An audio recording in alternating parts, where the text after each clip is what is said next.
Good morning, everybody. This is Eureka John with Eureka Street Crypto Hub, broadcasting live on Theta TV at 7:15 in the morning at Leander, Texas is where I am, sorry.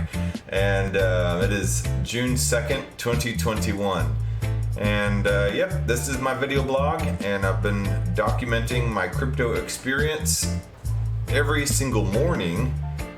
morning without stop since February 6th, 2021, and I've been running this channel since October 24th, 2020, and I've been into crypto since, I guess, mid-2018.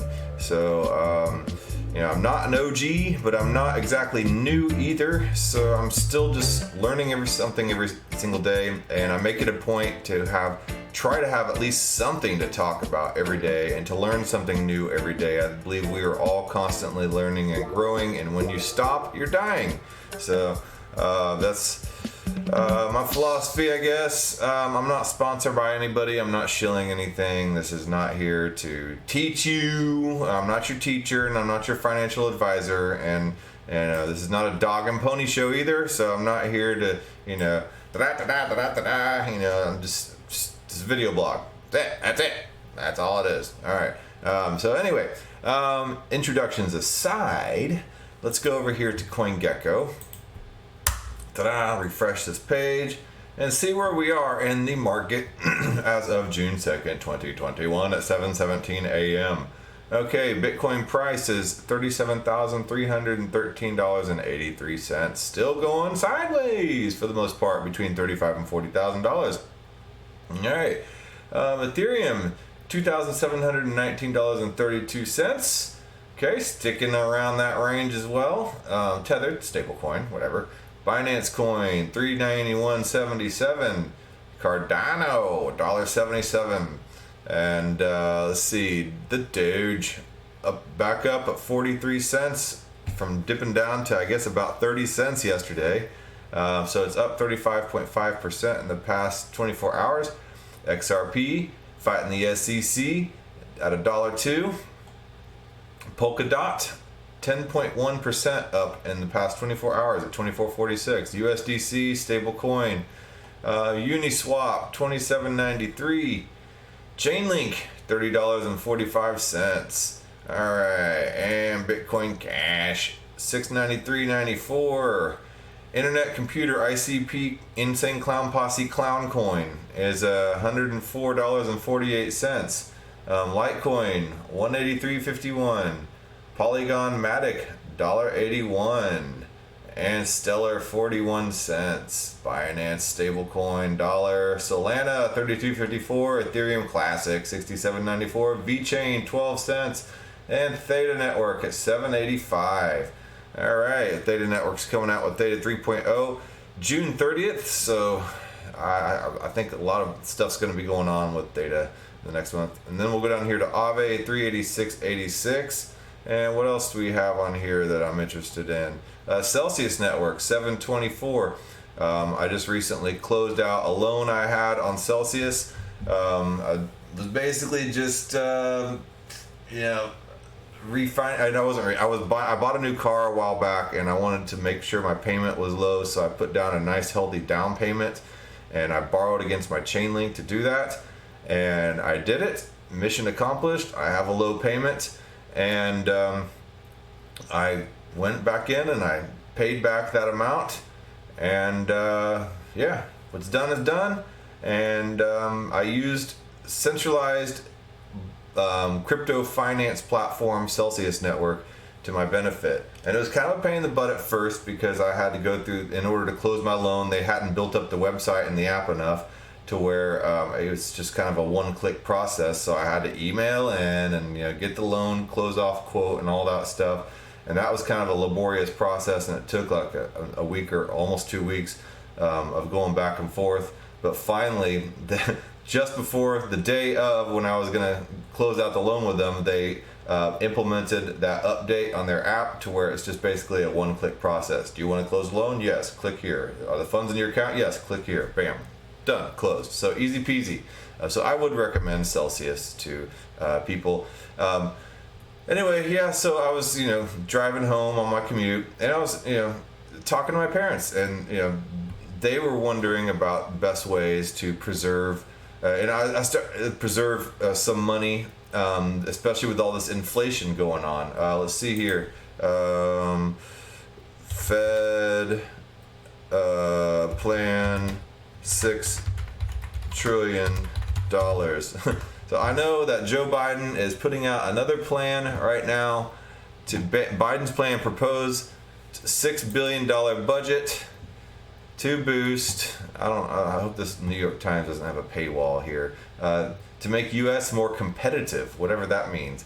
The president's plan to invest in infrastructure, education, healthcare, and more would push federal spending to its highest sustained levels since World War II.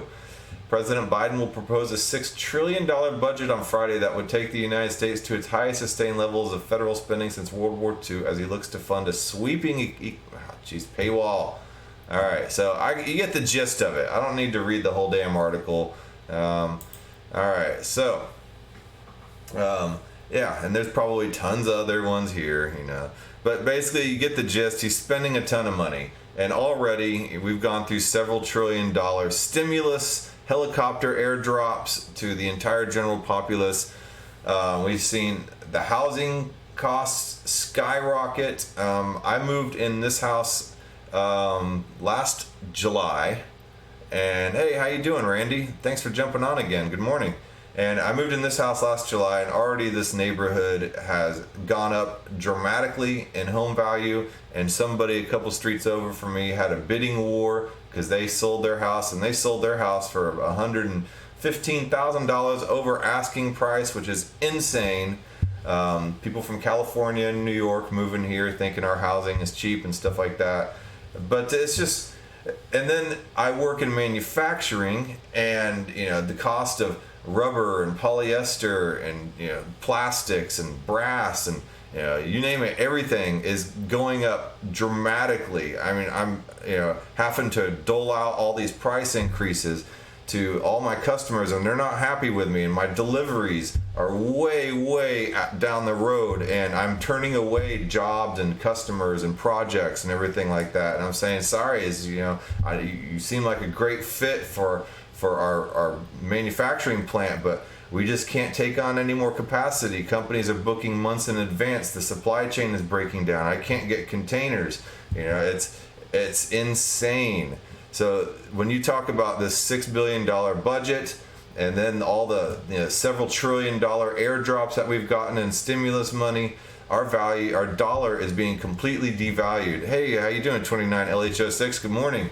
And so you just put all this into perspective, and then you have people like, for instance, my parents and my in-laws as well, who have a little nest egg, something that will carry them, for the rest of their lives through retirement and stuff like that, and that is just being chiseled away, just kind of flying away in the winds of inflation. Normally, we're supposed to be at 2%, per year of inflation. So you have to find a way to save and to be able to, put something in some kind of at least 2% interest account to combat the inflation, so you can at least maintain the exact level. But now that 2% is out the window.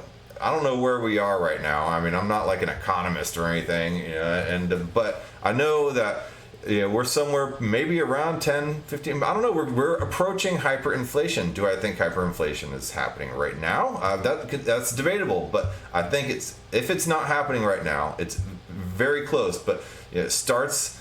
I don't know. I mean, I hear lots of theories. Does it start with commodities? Does it start with assets like real estate? Where does it start, and where does it really start to become apparent to the overall general public? I wouldn't consider, buying resources in manufacturing something that is really visible to the overall public, but now it's starting to be because I'm having to jack up my prices.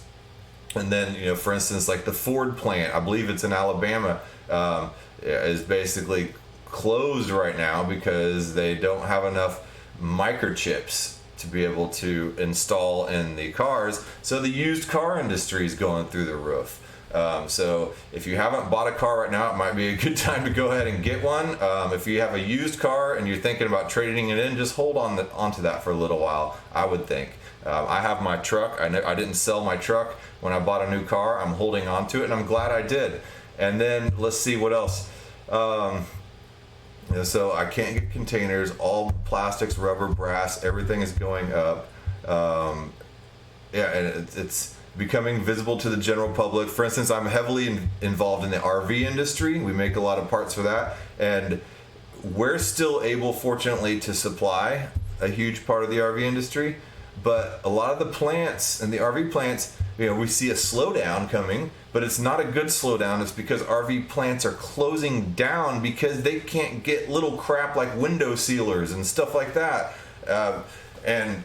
They can't get the supplies they need to complete their RVs. So they're sending everybody home, and, it's happening, and the dollar is just trickling away, and, they're trying to bring in the Great Reset. They're trying to bring in the CBDC, which will be programmable money. It'll be a Fed coin, and they will be bringing in UBI, monthly airdrops or whatever, and it'll be programmable money that will expire. You have to spend it within a certain amount in order to keep the economy stimulated. Because if you don't spend it fast and you save that money, we can't be having people save money, because that doesn't stimulate the economy. And then let's see, with a lot of these smart contracts on top of these CBDCs, they'll be able to determine when and how you can spend it. If having a vaccine is a requirement, you'll be able to only spend that money if you have a vaccine, for instance. I mean, there's just a lot of stipulations that surround this, and a lot of people confuse something like a CBDC with cryptocurrency. They're not the same thing. One is programmable money, the other one is cryptocurrency. And cryptocurrency supposedly is to be able to break away from the traditional finance system. It's supposed to be able to be democratic and provide opportunities for those people who might not be accredited investors to be able to use financial instruments to create their own nest egg or generational wealth, or to be able to do better for themselves in ways that we've not been able to have the opportunity before. The CBDC does not do this. All it is just money with programming on top of it that's digital, and it's also surveilled. They can track and trace every single action and transaction that you've ever done and ever will do, and they can also determine where you will spend that money as well.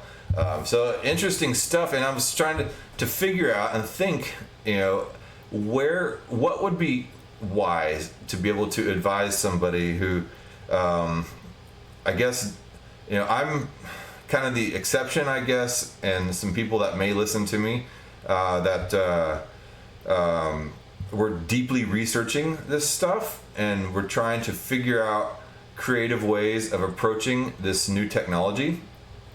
And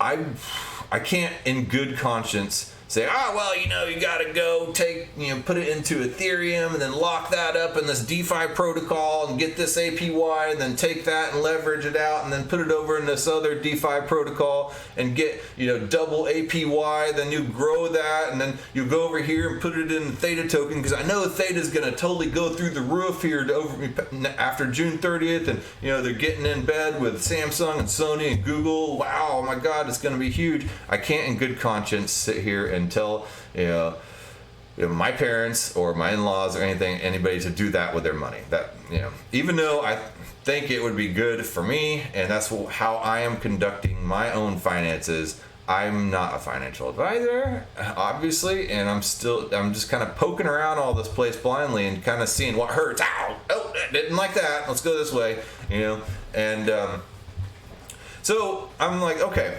what is kind of a safer route? And I'm thinking, and let me know if I'm wrong, but I'm thinking maybe stable coins, because you can't put it in a regular savings account, because the most you maybe get at like a credit union is 1%. And right now I have a credit union, and I believe I get like 0.5%. It's ridiculous, and so you can't really do that in a traditional credit union. But if you were to convert it over to maybe USDC or Gemini US dollar and put it on like BlockFi or Celsius or the Gemini one, because Gemini is now basically a bank, then you could have that stable coin still be pegged to $1. So it doesn't have the volatility that Ethereum and Bitcoin do, but it can be put into a savings account that is getting between 5 and 8% interest on it, just like in the 80s. I grew up with my mom and dad telling me, you got to save your money and you put it into a savings account. You'll get about 5 or 8% interest, and then once you get enough interest, you can live off of that eventually one day when you're old. And that used to be the way people thought in the 80s, because that's what the reality was, and it's not the reality anymore. But if you convert your dollars over to stable coins and then put them in these new Celsius, BlockFi, Nexo Finance, and in the Gemini now, you can get interest at levels, at 80s bank levels. So you could do part of your money in that, not saying all. And Randy here says he's a libertarian as well.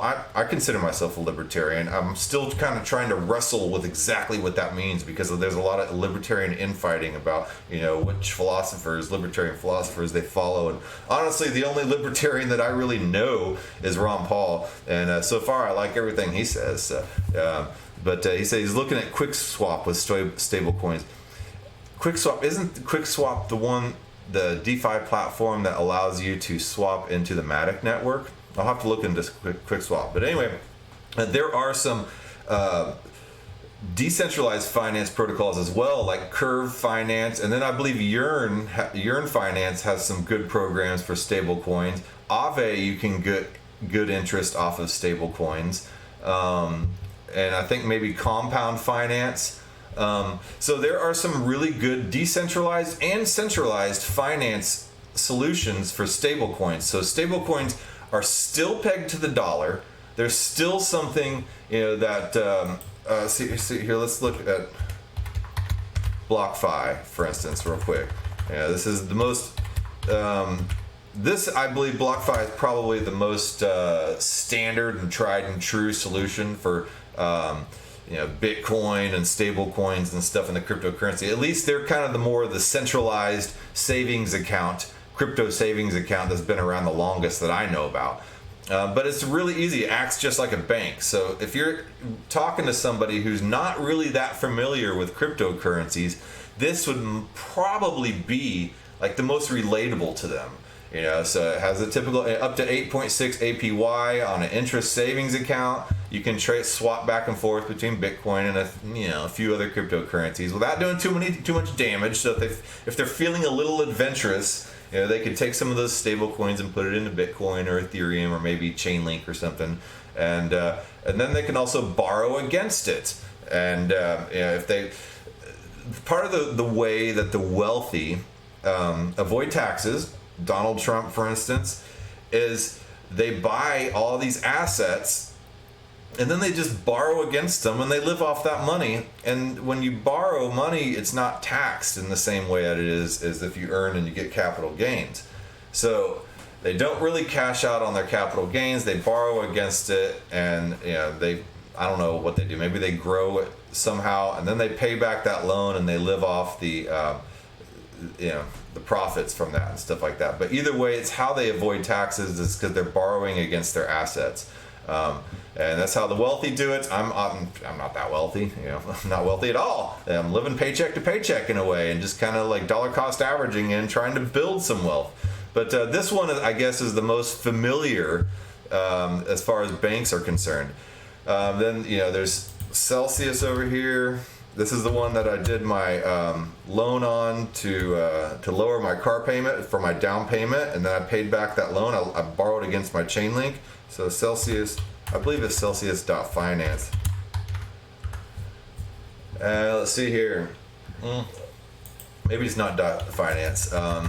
Celsius finance. Let me just take a look. I'm using pre-search as my search engine because I can get the pre-tokens for doing that in the same way that BAT does for the browser.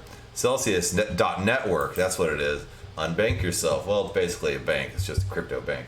But there's another option. Earn and borrow with Celsius. And then let's see. I know. Hey, what's up, VideoTuber? Yeah, thanks, Randy.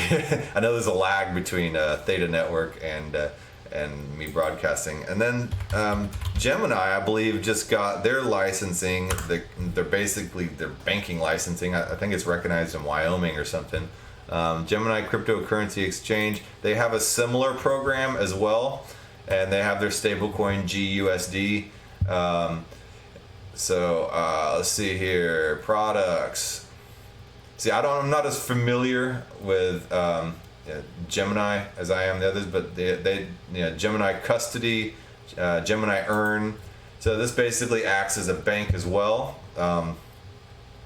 And I don't believe any of these are insured. So if you are looking for insurance, I believe you can use something, I think it's like Nexus Mutual or something like that, to where you can have insurance on this stuff in case there's any type of hacks, because that is also a concern. So look at these interest rates here. Bitcoin's at 2.5%. That's not a whole lot, but whatever. DAI, a stable coin, is at 7.4%. Let's see if I can find any other stable coins. I know they have their GUSD. But yeah, I don't know. I know that there's a GUSD rate. I'm trying to find it, but I've never been on this site, to be honest. So, but Gemini Earn is a lending program through which you may choose to lend your crypto to certain institutional borrowers or earn interest on your crypto. Either way, the interest rate for a lot of these, is a lot higher than you would get on the bank, from a bank with your standard dollar. Yeah, GUSD. So if you convert your dollars over to Gemini dollar, you're earning 7.4% on that. And that's healthy. That's 1980s rates right there from an institutional bank. And it's still pegged to $1, so you're not subject to the volatility of a lot of these other coins. And so yes, I would take part of my retirement fund if I were older, put it into stable coins, and earn 1980s interest rates. Then the others, I'm doing this now, buying gold and silver as well, a hard asset in case we have the apocalypse. And also, gold will always buy you a fine man's suit. In the 1920s, it bought you a fine man's suit, for $20 or something. And then now, it's around $1,900, it'll buy you a fine man's suit. And then back in the medieval times, it bought you a suit of armor. So that's basically, that's an ounce of gold. And then 175 ounces to get you a house. Pretty much in all different times. So I was listening to this interview yesterday, and they were dogging on cryptocurrency.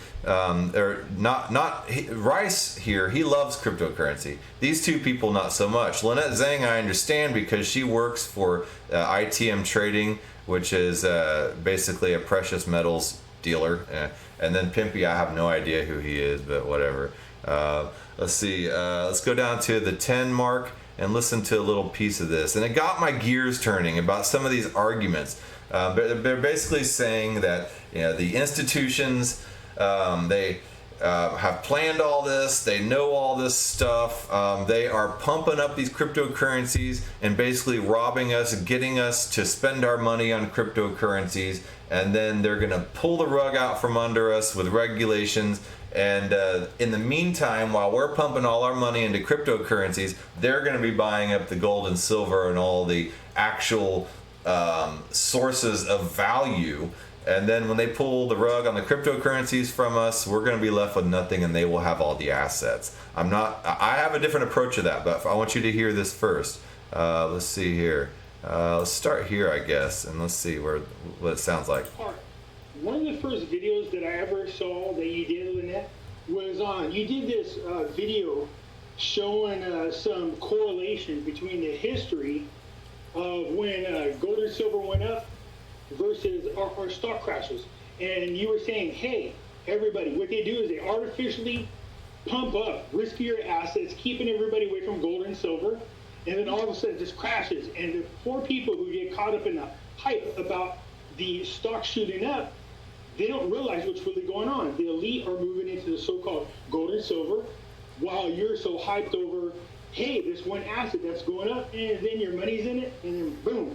And he did this video showing the history of this, that every time we had a crash, it would artificially get pumped, the stock market, and then they would just take the rug right out from underneath you. And I said, look, you guys, whether Lynnette was seeing this happening now again, right now again. And as much as you guys get all hyped up about cryptocurrencies, and I want to believe in the principles and what they want to do, but the truth of the matter is, EB did a video with Danella from Strasberry's just the other day, and he told you, if you think in your wildest dreams that this thing is private and it's not manipulated, then you're just dreaming. So, in your opinion, is there any difference between cryptocurrencies and what we see in the stock market right now? No, and I've been saying that since 2009 when they came out magically with Bitcoin, at the beginning of the year, January, and then in March, all of a sudden they started the QE, and, I knew it when I saw it that it is a tool to distract people. And what do they call it? The digital gold. This is the digital gold, right? And it's not. Look at how Wall Street and has embraced creating all of these products and Bitcoin and all of the other cryptocurrencies. Who's really going to be left holding the bag? I mean, I know we're going to end up with a digital currency because it gives the powers that be so much. I mean, it gives them total control, really, unless you have physical gold and silver outside of the system. But, look at what's happening right now with the advent. Can we stop that, Lynnette, in your opinion? Can people do something to keep us from going into that 100% digital currency? I hope so, Pimpy.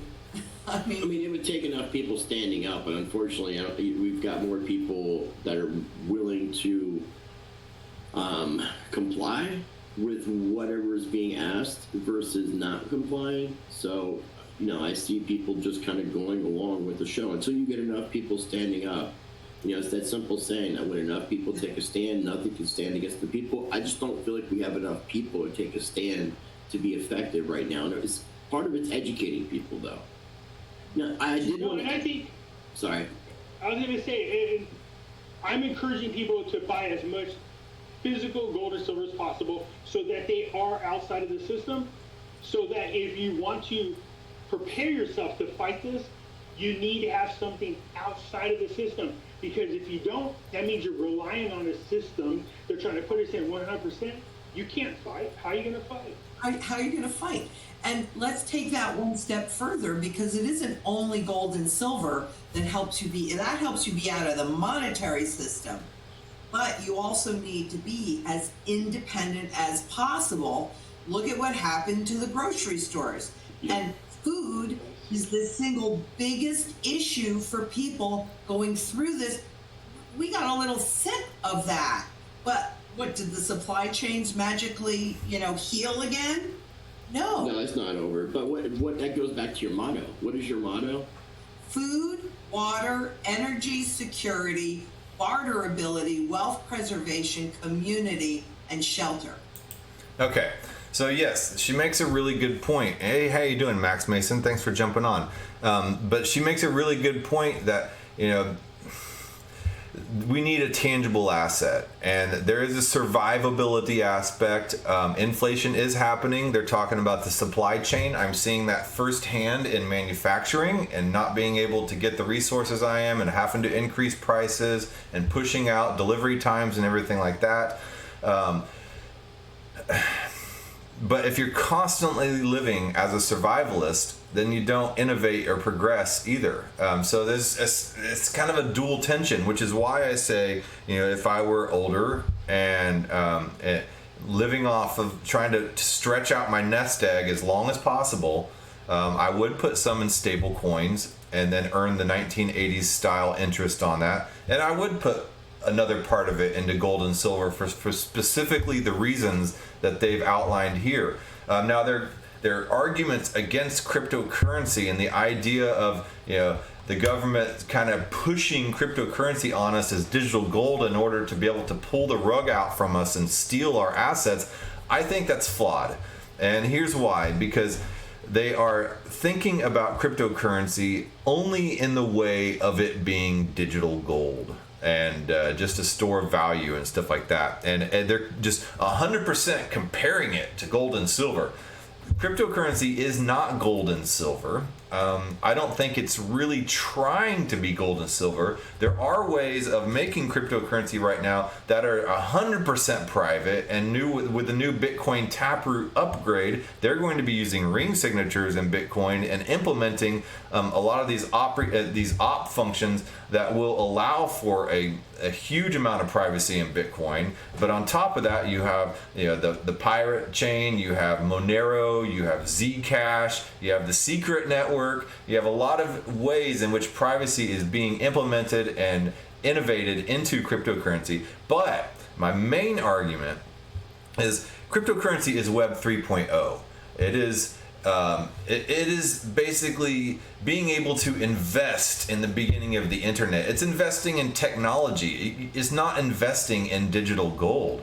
It's investing in TCP/IP technology, SMTP, POP3 technology at the very beginning.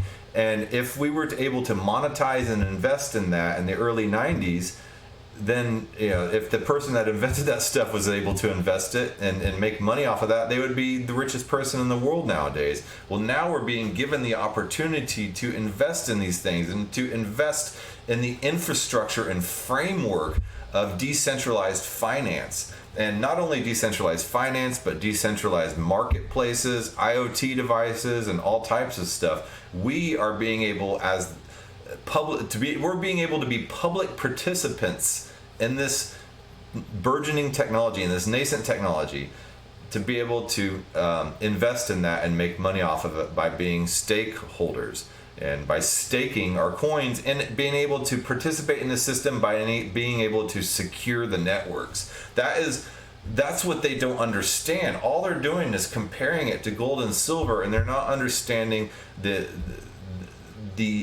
democratic ability to be able to participate in the technology. Now let's go on here to at the 1945 marker. I guess there's another point that I highlighted that I thought was pretty interesting. I can't remember honestly what it is, but I guess I'll find out. All right, let's see here. It's unbelievable, and of course the media is not going to talk about this. They don't want to bring attention to it, but they'll tell you about cryptocurrencies real super quick. Oh, and a lot of them, and digital gold. All right, hold on one second. So let me go back a little further so I can get some background. On my gold or silver, either one, right? I wouldn't. And there's a finite amount, unlike the paper market. They can make as much of it as they want. True. I noticed on the comics inventory how much is depleted just since the beginning of this year. Mm-hmm. It's unbelievable, and of course the media is not going to talk about this. They don't want to bring attention to it, but they'll tell you about cryptocurrencies real super quick.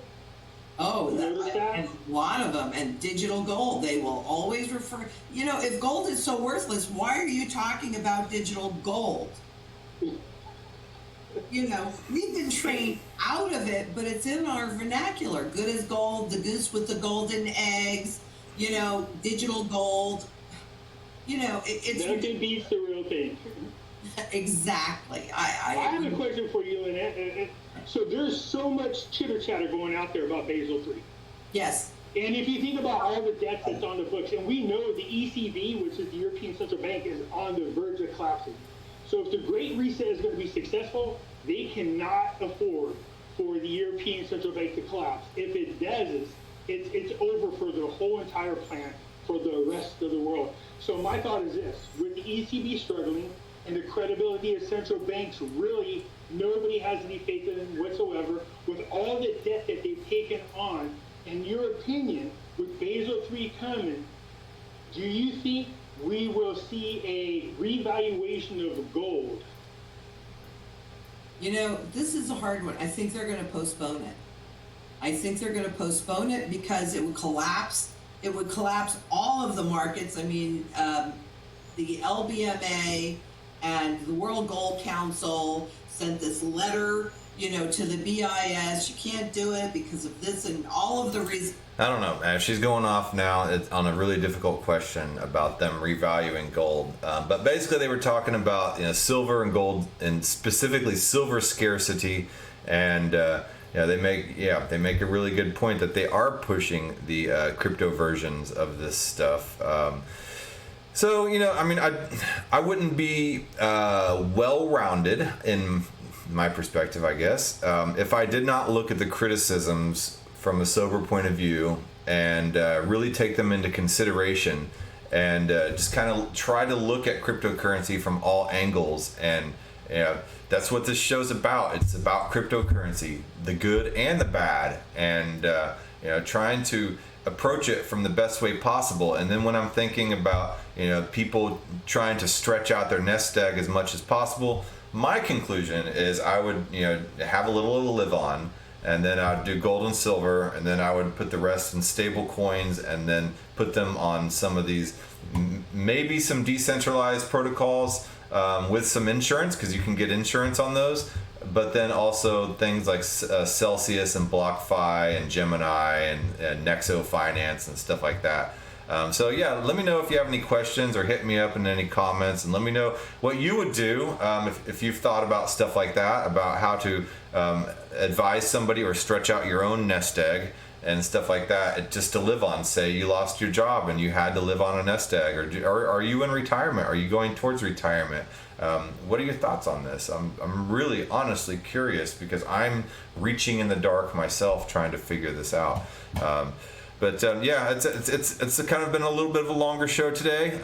Didn't think I would have a whole lot to say today, honestly, but it turned into a lot. I appreciate you guys jumping on. I will link this video in the show footnotes, and I guess these centralized finance portals as well. Stuff to think about, man. There's always something to think about in cryptocurrency. And I hope you guys have a good day, and give me a thumbs up or the flame icon if you're on Odyssey, and hit a brother up. All right, I'll talk to you tomorrow. Bye.